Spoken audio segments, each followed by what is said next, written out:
پاکستان کی تاریخ میں نہیں چل سکی. بالکل ایسا. تو آج جو آپ نے قدم رکھا ہے لاہور میں، یہ ایک ایسا تاریخی قدم ہے کہ آپ انشاءاللہ دیکھیں گے اس کے بعد جو عمران خان صاحب نے کہا ہے کہ تاریخ چلانی ہے، اس کا آغاز ہوگا. آپ جانتے ہیں میری کافی ملاقات ہوتی رہتی تھی خان صاحب سے. 1.5 مہینہ ہو گیا ہے ملاقات نہیں ہوئی. میں آپ سے درخواست کروں گا آپ کے پلیٹ فارم پہ، جو ہماری الائنس ہے پی ٹی آئی کی آپ کے ساتھ، اس کے پلیٹ فارم سے بھی آپ یہ آواز اٹھائیں کہ آپ کو بھی، ہم کو بھی، خان صاحب کی فیملی کو بھی، بشرا بی بی کی فیملی کو بھی ان سے ملاقات کرنے کی فی الفور اجازت دیں. بالکل. ہمارا یہ آغاز اس چیز سے ہونا چاہیے کہ کوئی بھی مذاکرات جو ہیں، کوئی بھی جو بات چیت ہے، وہ اس وقت تک نہیں شروع ہو سکتی جب تک عمران خان صاحب کے ساتھ ملاقات نہ کرائی جائے.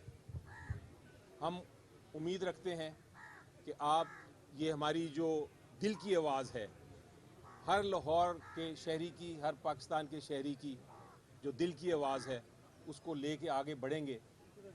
اور آپ کو ہم یقین دلاتے ہیں کہ پی ٹی آئی کی طرف سے، لاہور کی عوام کی طرف سے، پاکستان کی عوام کی طرف سے، ہمارے لیڈرانز کی طرف سے، ہمارے ورکرز کی طرف سے آپ کو بھرپور تعاون ہوگا انشاءاللہ. آپ دیکھیں گے کہ ہم آپ کے پیچھے نہیں، آپ سے 2 قدم آگے چلیں گے جو بھی اسٹریٹجی آپ دیں گے. میری درخواست آخر میں یہ ہوگی کہ اس وقت سب سے اہم چیز ہے پاکستان کی سالمیت. پاکستان کی سالمیت اس وقت اس لیے بھی ضروری ہے کہ آپ اگر بین الاقوامی دنیا میں دیکھیں، آپ وہ دیکھیں جو وینزویلا میں ہو رہا ہے، آپ وہ دیکھیں جو یورپ میں ہو رہا ہے، آپ وہ دیکھیں جو غزہ میں ہو رہا ہے، آپ وہ دیکھیں جو کشمیر میں ہو رہا ہے، تو آپ کو اندازہ ہوگا کہ اس وقت پاکستان کی سالمیت کی اور ہر ملک کی سوورینٹی کی شدید ضرورت ہے. اور میری نظر میں اس وقت عمران خان صاحب کا باہر آنا اور ان کا ہمارے بیچ میں موجود ہونا پاکستان کی ضرورت ہے.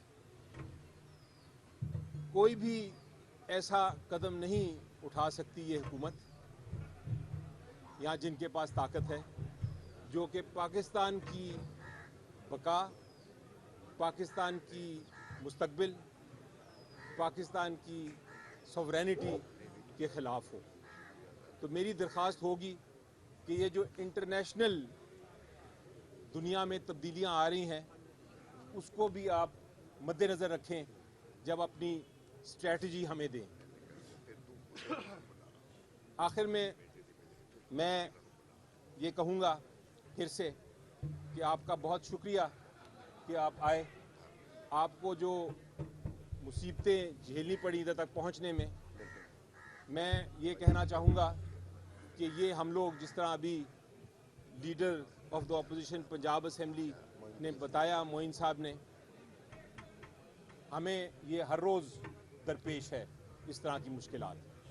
میں اپنے ایم پی ایز کو اور پنجاب کے ورکرز کو بالخصوص خراج تحسین پیش کرنا چاہتا ہوں. ہمارے جتنے پی ٹی آئی کے ورکرز ہیں، ٹکٹ ہولڈرز ہیں، ایم پی ایز ہیں، وہ جب بھی ان کو کال دی گئی ہے وہ موجود رہے ہیں اور میں اس کا چشمدید گواہ ہوں. میں نے خود دیکھا ہے کہ بڑھ چڑھ کے انہوں نے حصہ لیا. ایک کال پہ وہ دور دور سے آئے، ان کی کاروبار بند کیے گئے، ان کے خاندانوں پہ تشدد کیا گیا، ان کے گھر جلائے گئے، ان کو خود تشدد کا نشانہ بنایا گیا، لیکن وہ موجود رہے اور صرف اس لیے کہ ان کا ایک ہی قائد ہے عمران خان. تو میں ان کو بھی خراج تحسین پیش کرتا ہوں اور